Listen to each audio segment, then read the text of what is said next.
to episode, I'm going to say 563 of This Week in League. I'm Nate. And I'm Jay. And I'm Glenn. What's happening, fellas? Oh, it's a fucking Thursday. Thursday night. Lovely game of rugby league. The last 15 minutes of the fucking Thursday night football game where Manly are going to ultimately have spent 30 minutes of the game playing with 12 men. No discipline, mate. No discipline. Yeah, I can't... look, Australia has defamation laws and I can't get dragged into this. But it's fair to say if I was a rugby league coach, I'd be up for 10 grand or 20 grand. What is the penalty these days? It depends. Hitting people in the head, it's a sin bin. No, yeah. for telling the truth about a referee's performance which may be like less than admirable on the night. I mean, and upon review, will be dealt with fairly harshly, I think, by Graham Annesley on Monday. I know the listeners enjoy the pantomime, but what that one there was like the poor cunt got hit in the head twice by two different players. Yeah, that one there was probably fair. The first one was after 6 penalties, and you fucking socially awkward. Yeah, but about 3 of those ones actually shouldn't have been penalties in the first place. I mean, should have like blowing high tackle penalties when the tackle's not high and shit. And Hamoli as well, his tackle wasn't high; he hit him straight in the shoulder. And I mean that one, and then you had situations as well where, like, Saab went up to get a kick, and then Charlie Staines got the ball and put his foot into fucking touch, and like I don't know what fucking Belinda was doing. Charlie Staines did not go into rubbing touch. Belinda was flicking her bean with her flag at the time, and couldn't. Obviously, she was coming up to the money moment, so she couldn't fucking take it up and put her hand up. Jason Saab is a well-known sookie bitch. Since the first time he stepped on a rugby league field, he's just been a sookie bitch. It's just what happens. What the fuck is sooking got to do with anything? He deserves everything he gets. You're fucking scrambling. He's half a soccer player. He's literally half a soccer player. You're fucking scrambling, looking for fucking... Little fucking Reed Marnie wannabe. Let's go. Let's go. Where are my fucking notes for now? You're a fucking hot mess tonight, Nathan. Oh, it's because I just got caught up watching the game. I didn't fucking come down and do my usual 10 minutes before, opening up windows and fucking all that sort of bullshit. All right. Being a Thursday night episode, are we talking about last week's games? We will talk about last week's games briefly as we go through this week's games. Oh, okay. All right. So do you have any news? In our evolution, do you have any news to talk about then? Have actually become This Week in League. Yeah. I mean, have you got any news to talk about? There's not a lot going on. There's a lot about who will and won't make the finals because, as we've said a couple of times... Yeah, but that's not news, though. That's just media speculation and shit. Oh, hang on. We got all the stuff about the immortal stuff and, the Hall of Fame and whatnot. We got that. We talk about that? We certainly can. Okay, well, I mean, let's to preface it by saying that in the lead up there was talk, it could have been, Darren Lockyer, because apparently he was due to be sort of the next immortal when Rugby League Week was doing it, and then they folded and the whole concept and assets and everything were purchased by the NRL, and so he kind of missed, he would have been the next one. I think the Rugby League Week people were saying, based on their judging panel and that sort of thing. So he was a contender. Who else was a contender that they were talking? Who was a media one being talked up a lot? And there were a couple of schools of thought. Mal was in there, wasn't he? Or was Mal already? Mal got one of those bulk ones that they did a couple of years ago, right. which was really fucking weird because, it's a try turbo. I was hoping Hamoli would have done that because a lot of my friends had him on the try scorers thing and Turbo already cashed. And then there was a school of thought. Well, look, given that we like the modern day immortal concept, and there's a lot of players kind of banking up now, like Lockyer, and even though I don't know if they're worth being immortals or not, but guys like Jonathan Thurston and stuff. With those guys starting to bank up, maybe this was the last chance, or one of the last chances for one of these old guys to sort of get the nod. And I mean, I guess Peter Sterling, Brett Kennedy. I mean, they could have been potentials as well, but Ronnie Coote. There you go. Well deserved. It's one of those ones where no matter who it was out of that, there is a case to be made for all of the others. But there is probably, and just based on age, probably a case for Coot over the others. More so than the others. I think the Immortals one needs to be so undeniable that you really can't, that you can discuss it. Yeah. But I don't, you know what I mean? Like, but not, you can't argue it. That's a fucking horrible kick. So. Here we go. Quick hot take. If you have to pick one to be inducted into as an Immortal, do you take Darren Lockyer or Greg Inglis? Probably Lockyer. Yeah, Lockyer. Yeah, okay. I think he achieved more in the game. I think he also was, a pioneer somewhat in the way that, he switched, there's a position switch and all that sort of thing. But, you can make arguments for Greg Inglis, but I think he was just a supremely naturally talented guy that, was great in his position, for a while, and he switched to fullback. I mean, where he was, he was fine, but I don't think, he's not undeniable. Also, really? Yeah. Also, for Immortal and Hall of Fame, fucking absolutely. First chance you can put him in the Hall of Fame, go for it. But I think the Immortal thing, I mean, if you're going to have this two-tiered system, then you really need to make sure that the top tier is super separated and it's not just like a guy that's a bit better than the next guy. Because that's it. Because then you get a situation where you do have guys that are like really good in the Hall of Fame. Why aren't they Immortals? What is the difference between them and this guy? If you lower the barrier for the Immortal part and you sort of bring these two worlds closer together, what's the, so?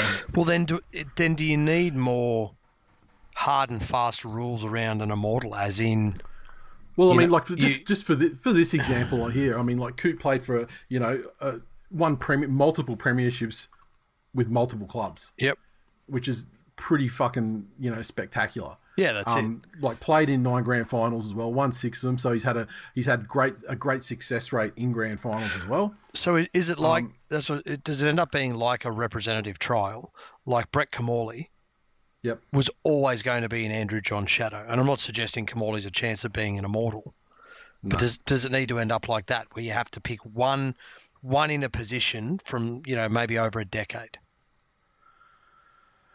So if Lockyer comes in and he's inducted, that would mean that no more sixes from 10 years either side of when he played could ever be an Immortal. Fuck, I mean, like if you think about it that way though, that's a 20-year period where Darren Lockyer is the only six. The only number 6, yeah. And I mean, and that's a position where kind of guys are maybe even more predisposed to performing the feats that you see. Yeah, to be Immortals. Well, does this then bring up some what the fuck was that pass? Yeah. Some kudos to those roles that aren't a half. Yeah, look, I understand it's the same as like Dalian Medal as well. Yeah. I understand it is difficult for those kinds of guys to get those kinds of votes to, and maybe it's it's not because the system's rigged. It's just that they're not as influential. I mean, well, in many cases, 99.9% of cases, they're not as influential on the things that happen in the teams on which they were. I mean, like let's say this is not an Immortal argument, but let's just say. Look at like something more recent that you can draw parallels with. Look at like Fish, for example, right?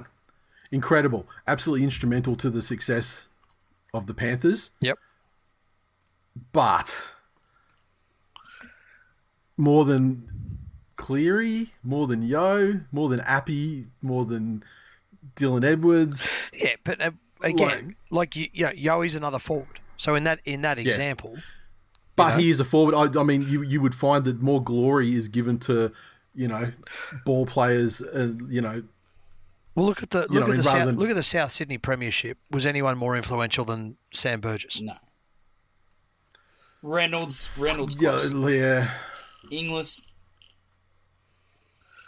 It's not. Don't ask us. I was really drunk that day, and Glennie passed out in the taxi on the way to the fucking ground. Didn't wake up until half time, and I smashed a fucking pie and a hot dog down him. Oh, Turbo's away.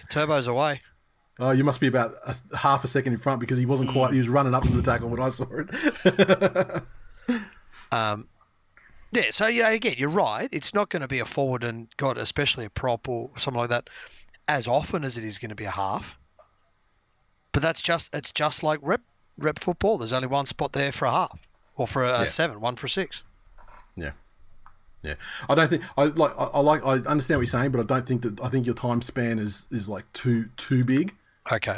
Because I think that to do it your way, like with if you're saying 10 years either side or whatever, then what you're saying is 5 years either side for a 10-year period total. Yeah. But then who does that kick out though?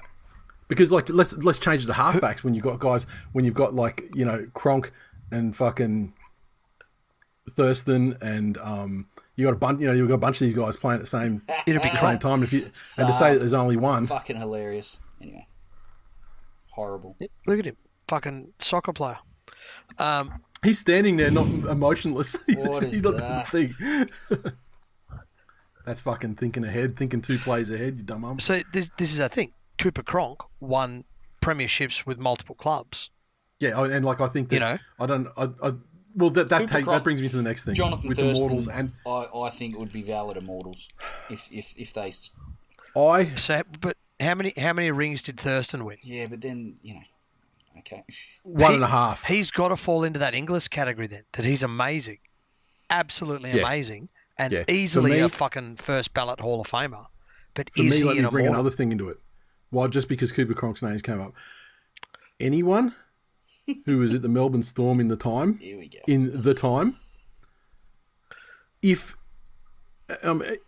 their signature was on both of the 2 contracts, then I think that should be fucking ruled out. Yeah. They talk about the two contracts. Yeah, I don't disagree. I think that's like like Pete Rose. Yeah.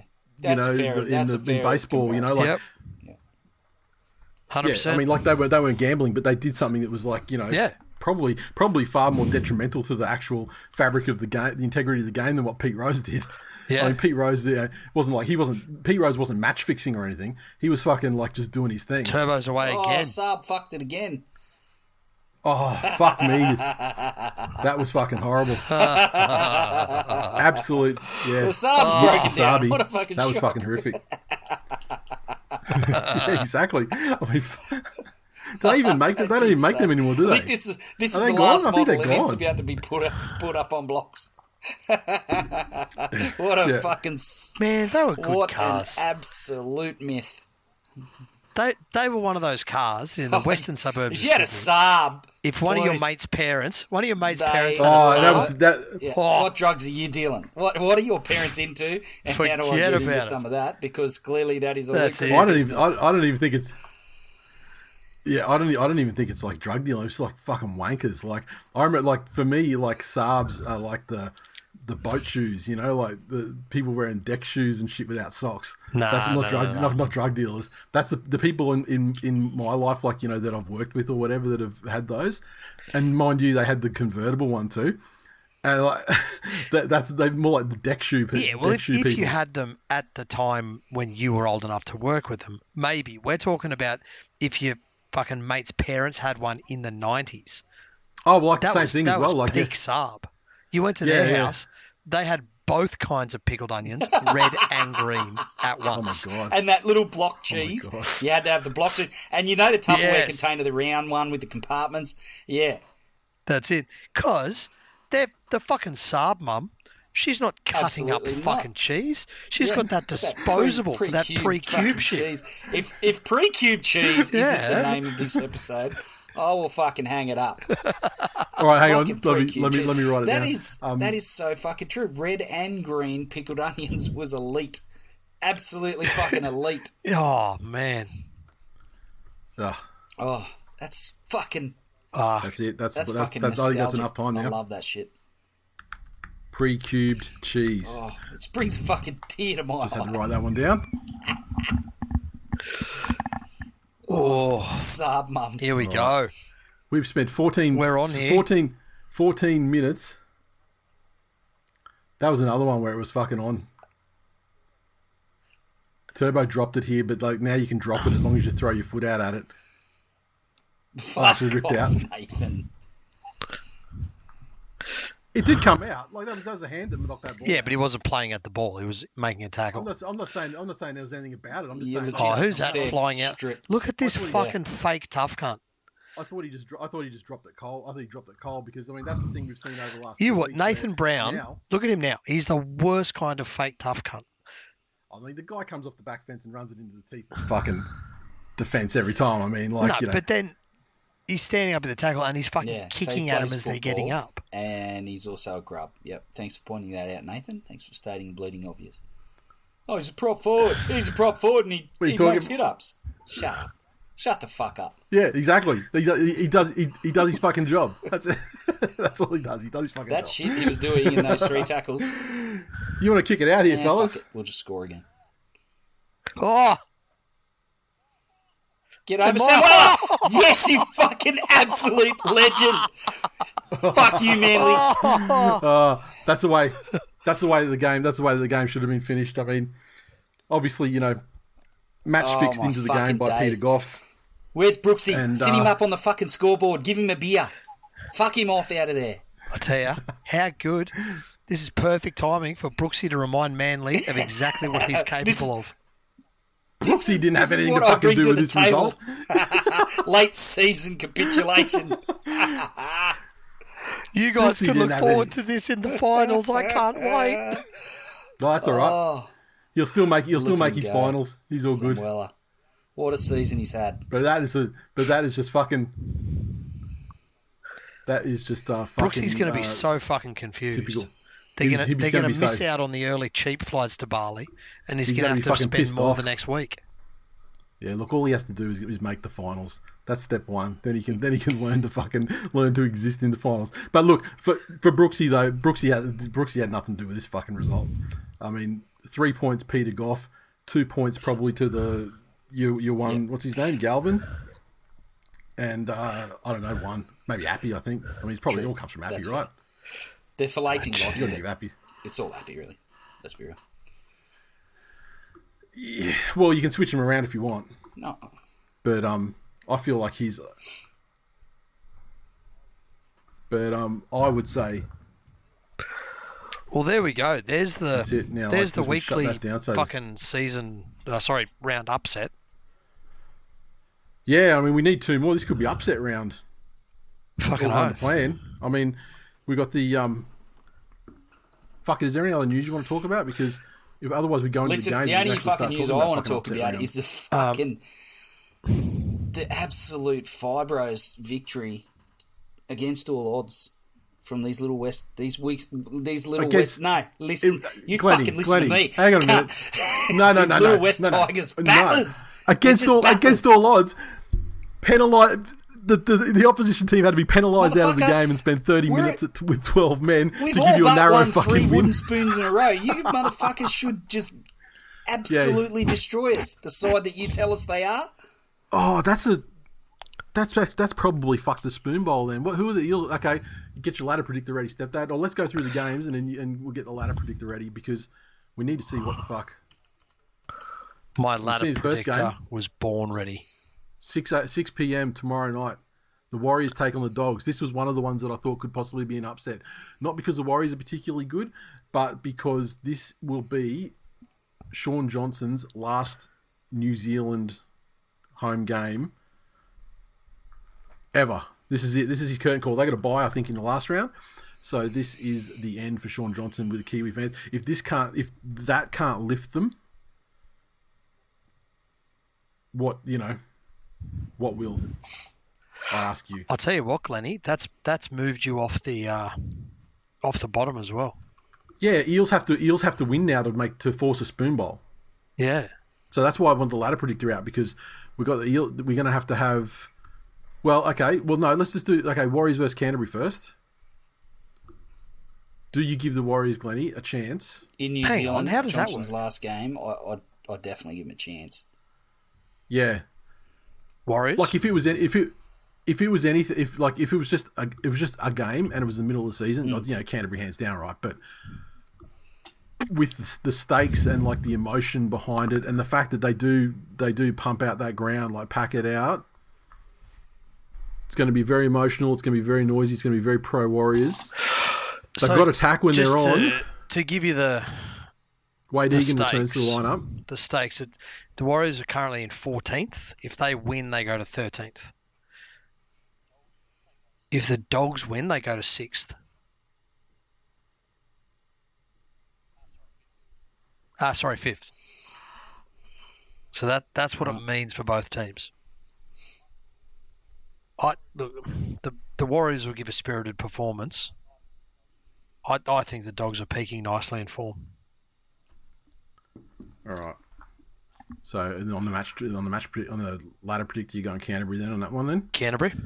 This is the big one tomorrow night. This is the second upset to go. Yep. Broncos, Suncorp Stadium. Broncos take on the Eels. They do. Broncos obviously season, barely ajar if like Redcliffe and Dragons and stuff, lose all their games. It leaves the door barely ajar for the Broncos. So the Broncos on 24 points. Yes. The Dragons are the tail end of the 8 on 28 points. Yep. But the Dragons also on disgusting for and against. Dragons on negative so 92, they actually do need to keep winning to maintain their spot. They can't just rely on drawing level with anybody. Well, what do we got left? There's 1, 2, 3 rounds left. So there are 6 points to be had. Yes. In total. Yes. So there's a 4-point differential at the moment. Now, did Brisbane make that? Did Brisbane draw closer, if not briefly, by defeating Parramatta? Did Parramatta get up and play spoilers because now they've got something to play for? Parramatta are looking to avoid the spoon. I think this is the most winnable game that the Eels have had, in a little while on their run home. Yep. This is one they definitely can win. Admittedly, doing it without Mitchell Moses, I think, is probably makes it somewhat unlikely. Yeah. Look, it just goes to show again, though. Look at the performance they put in against Penrith. For the most part, that was a very good. Yeah, they kind of had that game won. That's it. Yeah. And Penrith pulled it out of the bag right at the end. Yeah. But when they have something there to go for, it just shows what they're capable of as a team. Yep. Yeah, that's a flip of the coin. Hey, I think Suncorp, I'm going to give it to the Broncos. Yep. I mean, hopefully for chaos, Parramatta, and also for finishing the Broncos off once and for all this season. True. Parramatta. If Walsh was there, it'd be definitely Broncos. If I was betting on if I was betting on this result, for my life, I'd probably be more inclined to go for Brisbane. Although, for chaos and everything else, Parramatta's a better result. Okay, so this next one is pointless in the scheme of things. Yep, Panthers. Raiders versus Panthers. Panthers going to win. Yep. It doesn't fucking matter. The Raiders are done. Affects nothing. The Storms are probably home in terms of the minor premiership. That's it. Yeah, there's probably not a lot. And with that kind of, the Panthers do have something to play for in the sense that, the Roosters are only 2 points behind them. So, they've got to keep winning to sort of maintain that, the week 1 home final. But, yeah. Okay, so the Rabbits Knights. Sorry, I missed one, do you? No, I got Storm Dolphins next on my... Is it? Yeah, Storm Dolphins are next. Do we need to fucking talk about that? Well, Dolphins are fighting for their lives. Storm have got a little bit of a buffer. Is there going to be are the Storm going to clock off? Are they going to rest anybody at the last minute? It doesn't look like it from I've seen plenty of fucking videos on the internet where there is a tiger and it's eating a fucking Indian dude, and that Indian dude's fighting for his life. Doesn't mean he's going to win. Yeah. All right, so if you put in the Storms, then will that then kill the Dolphins on your ladder predictor then without much chance of getting back in? Or it moves them to 10th. It moves them to 26 points, so 2 points out of the 8, with a positive differential, though, over the Dragons. So they are 1 game behind the Dragons. Manly's currently on the ladder, the predicted ladder, in 7th on 31 points. Yeah, we've got the offset 1 point that's thing. It. Though, so that's sort of they're safe. So realistically, at this stage, it's only the Dragons that are likely to drop out of the 8, if anyone. Although based on tonight, who knows?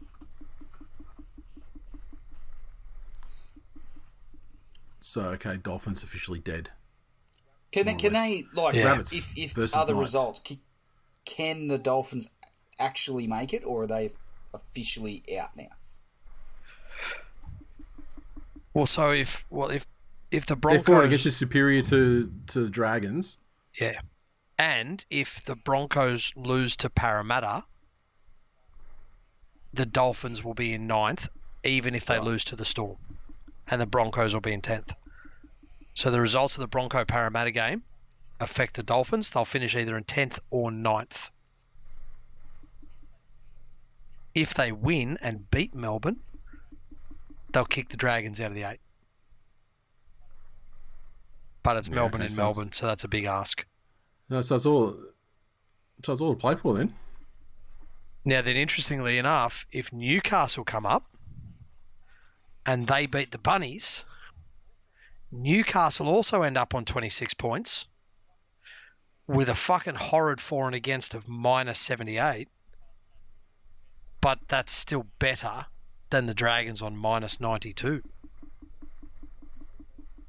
Sorry, say that again? So if the Knights then beat the Rabbits on Saturday night, yep, the Knights will also be on 26 competition points with a for and against at negative 78, which is better than the Dragons at negative 92. Okay. So they have a chance. Which is also, we saw an article, I saw it released today, or was it yesterday, that there's an interesting wrinkle to them. Isaac Moses, manager of AOB, coach of the Knights. Yep. When he was extended after that 10-match winning streak last season, he got a third year, 2 years with a third year, provided the Knights finish in the top 12 this year. Yep.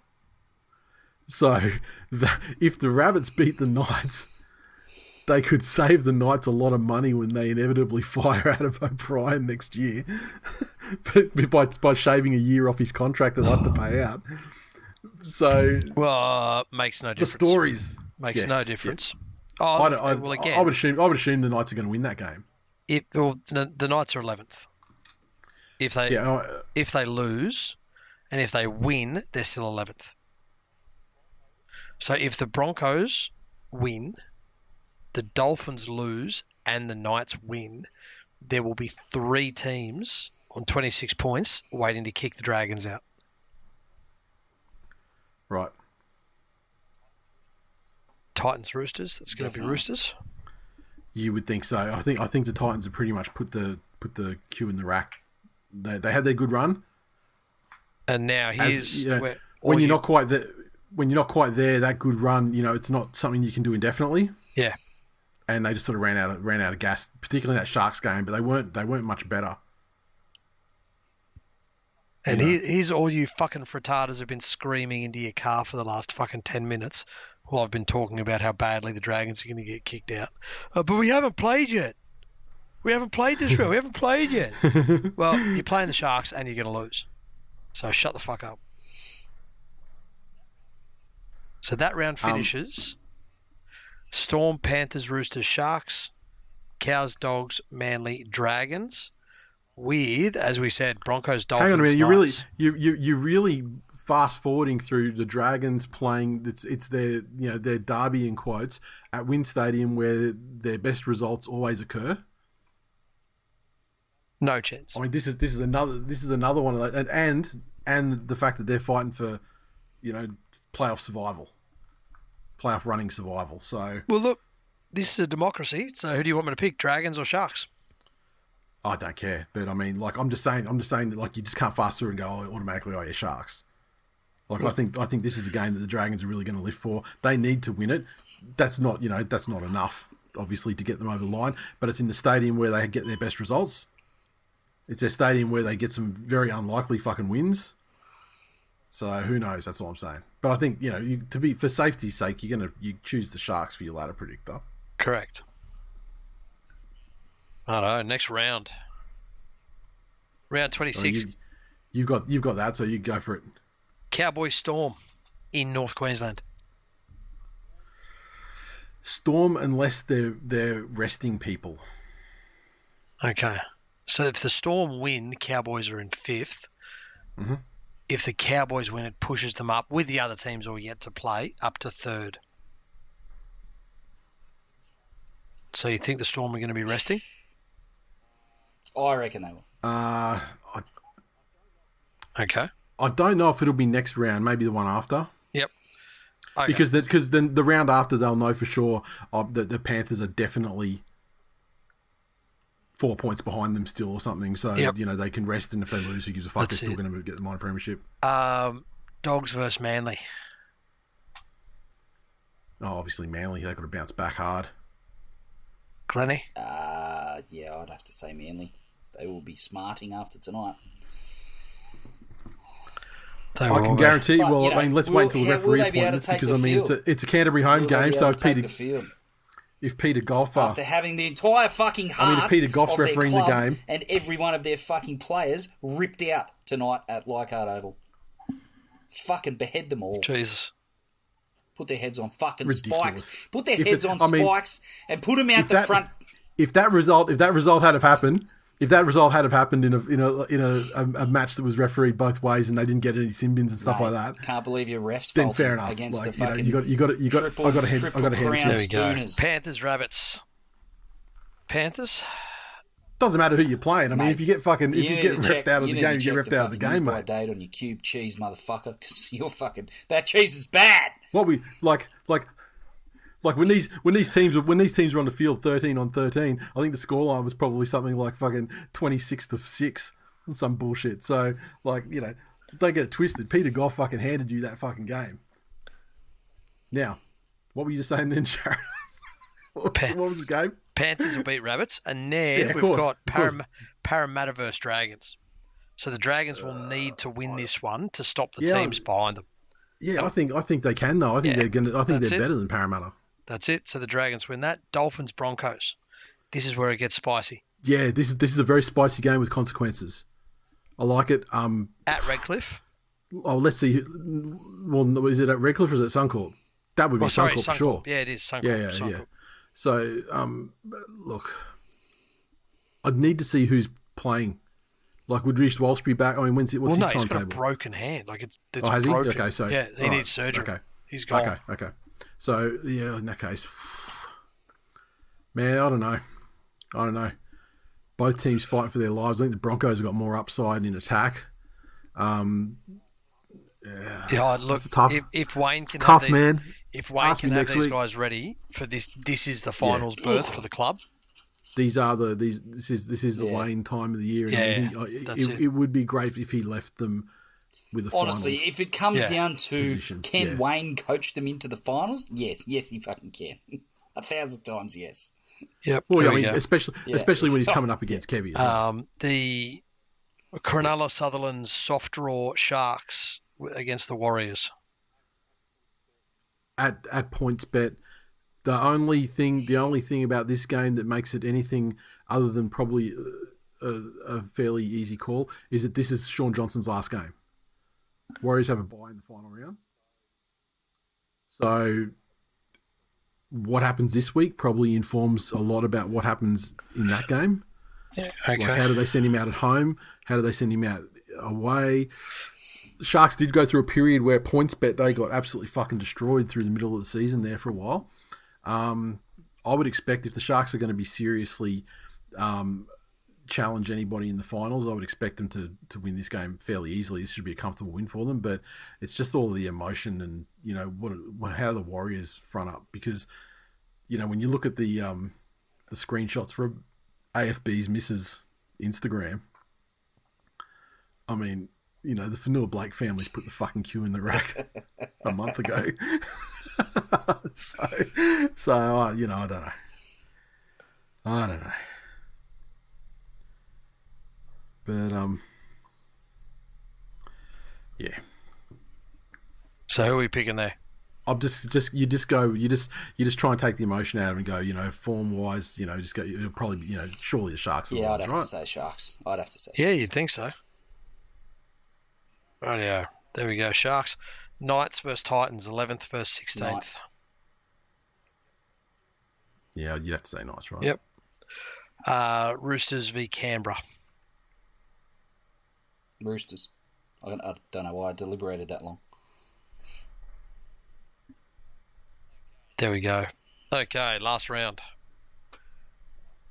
This is where it's rough. Broncos. So the ladder at the moment, based on what we've said, Storm, Panthers, Roosters, Sharks, Cowboys, Bulldogs, Manly, Dragons.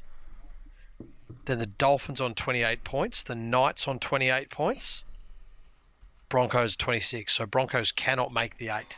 So who was the eighth place team? And Dragons. Dragons on 30 points. Yep, still okay.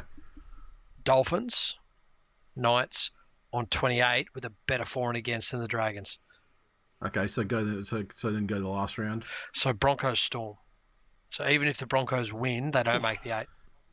Where is that game? It doesn't matter then, and that means the Storm might be resting as well. So who fucking cares? Like whatever. Where is it? Is it in Brisbane or is it down? Yeah, it's Suncorp. If there's no stakes, then Broncos. Whatever. Yeah. Yep. Spoon Bowl. Tigers, Para. Is it Spoon Bowl? Still at that point? What happened? Did you give Parramatta a win anywhere? Did we? I don't fucking remember. Oh, what happens if what's the for and against situation? No, what happens if Parramatta lost to the Dragons. Mm. And they lost to the Broncos. Okay, so they still can come back and get 2 points to draw level. What's the for and against situation? So if Parramatta win, so the Tigers for and against is negative 261. Right. Parramatta's is negative 199. Oh, so a win still does get the Eels off there. Okay, a win by any Spoon Bowl. Okay, cool. Now, Spoon Bowl still bear on. Bear in mind, all the wins, and losses, considering 12 points or whatever, are 12 points. So yeah, but Parramatta has to lose by. They have to lose by 70 each time to make it a contest, right? Well, like in those 2 games leading up to it to get it, they need to lose there's 60 points between them and the Tigers. Oh, I thought you said it was like what was it? Tigers are negative 100. 261 to the Tigers, 199 to the Eels. Oh, 199, okay. Yeah. So a couple of gapings or a good solid gaping, and it won't be a Spoonerpalooza. Do you think that they Okay, so and the Eels, we said they were playing the Broncos and then they're playing the Dragons. I don't particularly think the Dragons is going to be like a super gaping on them. Broncos could put points on. Yeah, if they had those guys, they don't, without Payne Haas and without, Reece Walsh, it's tough. Yeah, it's tough. Again, fucking peak. They could lose 40 to 10 or something, and that gets them halfway there. Peak form Ezra's got some fucking. He's got a hat trick in him. Yeah.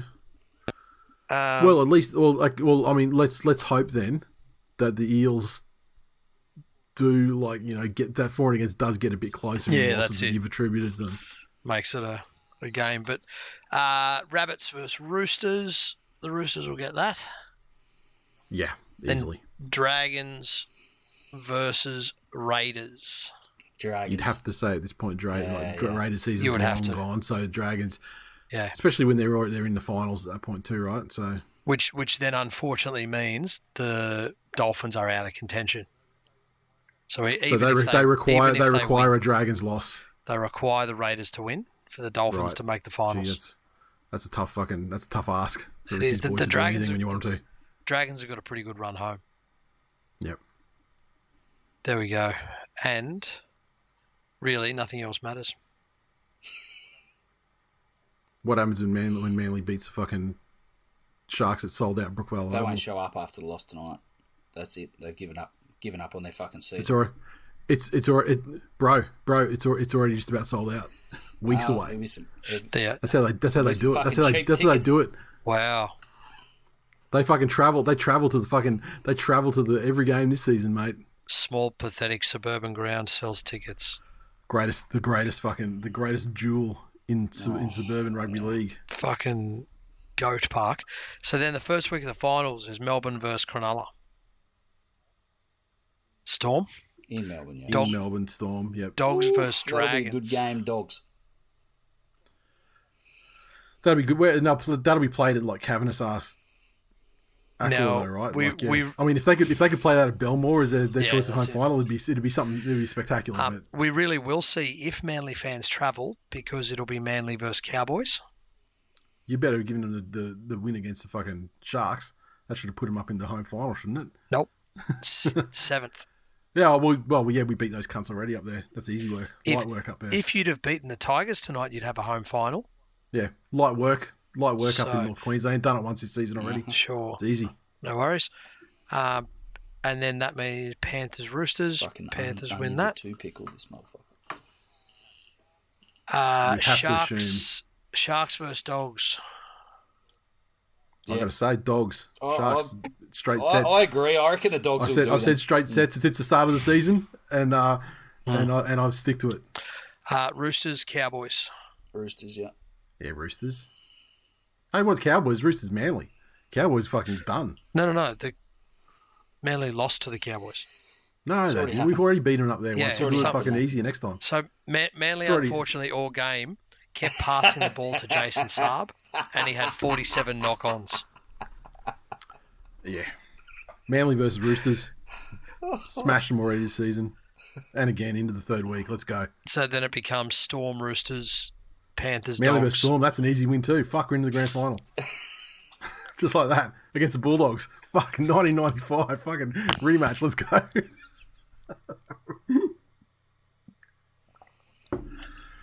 And watch that change all over again because of the results that happen over the next fucking 3 days. Those like poor deluded fucking week. Those poor deluded Saab owners.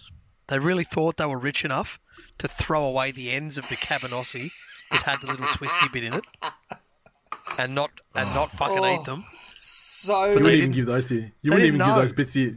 You wouldn't even give those bits to your fucking dog. They didn't even know there's a second mortgage on the house. Why? When I went to my mate's place, why did they give me a bowl of the cabanossi ends? That's a good indication of what they thought of me. It's the Blakely like, kid. Get out the balloon knots. I haven't seen this at the fucking. Am I supposed to eat these? I haven't seen this at the fucking IGA. I haven't seen this down at the fucking Aids IGA. I haven't seen anything. Then again, now you mention it, I haven't seen anything on the shelves or in the fridge down there.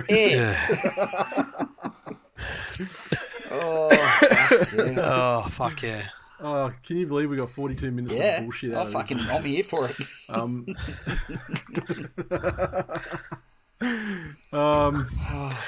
There we go. Jump over to the Patreon and grab an earful of the first episode of our series into grassroots footy. We have a fantastic first episode up. Some great feedback on it already. So we're doing a series on grassroots footy from the view of any time any money gets spent, be it going to Las Vegas, a media day, PVL, fucking doing anything. It's that money should have gone to grassroots footy. It should have gone to grassroots footy. It really is just like a blanket sort of statement without any It's a way you can put it in the country. Put it in the country footy. Yeah. It's like when people talk about their taxes. Like, I want to see where my taxes are spent. Yeah, okay, cool. If you understood it. But we have some great guests coming up as well. So we have people who are involved from a supervisory role. We have people that are involved from a refereeing standpoint on ground. We've got people that have been involved with running clubs, managing clubs, coordinating junior clubs. There's a whole range of people that are going to give their opinions on what's great in grassroots footy. Yep. What's not so good. And so which ones have you got? Which topics have you got lined up so far? Well, mate, it's a free form, so it's realistically they can talk about their area of expertise. So the referees can talk about their support. Yeah, that's what I mean. So you got a referee who we've got an adult referee. Yep. We have a parent of. Is it Peter Goff? I'd like to interview him. I have questions. And he's got answers. He certainly does. His answer to it, your question is to blow his whistle. Penalty Tigers. Oh yeah, exactly. I'd like to conduct that one in person. Does he need to write his answers in Braille for you? No, he needs to make his answers really. Or fucking else good, what? You're going to I'm hit him with your fucking, autism. Talk to the cunt about trains. Shut the fuck up. I'll ask him the questions in fucking with fucking braille. I'll fucking beat the questions into the cunt. I'd say, this is one of the things we get to, in that, you know, even in junior footy, people don't want to look at the fact that, you know, maybe 40% of their team comes from a special school, and so they blame it on the refs, which is exactly the stance you're taking right now. No, not at all. 100%. I take responsibility for the high tackles and the things that they actually did wrong. It's the things that they didn't do wrong. That's the part that I have questions on. Okay. I'm not saying that like you would be retarded to say that every fucking thing, you know, was like. You've been saying it for 14 fucking years. It was only a selection of things, very critical things, mind you, to the running of a rugby league game, but not everything. Yeah, so that's it. You can't be fucking irrational about these things. Everyone, this has been a set piece, and Nathan's been reading a script where he plays the parent of a child with cerebral palsy, who thinks that the kid should be an all-star. So, congratulations. I'm going to say that cerebral palsy children have no focus. Nathan spent too much time with the Hollywood elite, and now he's auditioning for the part of fuckhead in some fucking thing, and quite frankly, front runner for the part.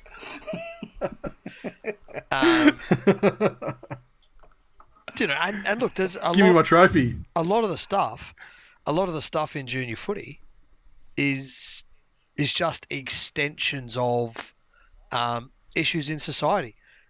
There's all this bickering and infighting all over the place because there's stuff like, well, you know, I'm a volunteer.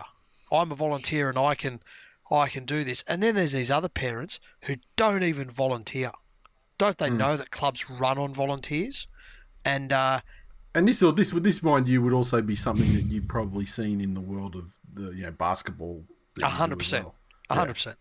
But the reality is that I don't think there are any parents in the club, or if they are, they're in the minority, who are there going, we don't want to help out. It's either they don't feel confident enough with the sport to do so, or they literally cannot fucking do it because they don't have a job that allows them to be at the places where the sport is when it's taking place. Yeah. You know, so what we tend to be getting down to is that just like everywhere else in society, you know, shit cunts ruin everything. Yeah, well, yeah. But hopefully by the end of the series, we'll have some great ideas as to how to make it better, and then we're going to fucking cassette take them up and send them off to PVL and play them over the fucking Greyhound's loudspeaker so you can fucking listen to them. How much does PVL still have to do with the wasn't he a horse? He wasn't Greyhounds. He was horse racing, wasn't he? I don't know. That's fine. I mean, you can play him at the Greyhounds if you want to. I'm just questioning whether it'll achieve any goals it's seeking to achieve. Play him at the Greyhounds. Imagine the cunts in the betting ring with their fucking packet of durries. Go, what the fuck is this shit? If you want to hear stepdad? If you want to hear a lot of barking by dogs that are probably fucking trained to listen to fucking danger. All the kids that have been left in their cars in the car park are like, wait, stepdad? No, I'll just tell PVL they're horses and we're very far away. Oh. All right. Fuck it, I love it. I'm here for it. So there's some great stuff coming on the Patreon. Get in there. It's fucking less than a fucking degen multi every month. It's less than the price of a blowjob in fucking Pat Pong. Where the fuck is that? Oh, it's somewhere in Thailand. It's like, isn't it somewhere in Thailand? Is it a street or something in Thailand? Okay, there you go. Fucking. I'm sure there's plenty of sex tourists that listen to the show that can confirm one way or the other. I know of two. I won't name them. On the anniversary of your membership in the Patreon, we throw you some free merch as well. So there's some great shit, limited edition that no one else gets their hands on. I love the one that I got sat on here, and I can't wait to fucking pull the trigger, unleash it. Yeah. So what's the link to the Patreon? How do people find it? I know. Is it patreon.com/TWiL Nation? Probably. Let's type that into the fucking internet machine and see what happens, shall we? Patreon. Oh, motherfucker. I think TWiL Nation autocomplete. Yeah, that's what you do. Patreon.com/TWiL Nation. There you go. Very nice. There's that. Okay, good. Excellent. Right, on that note then. That's us. See ya. See you next week. Later.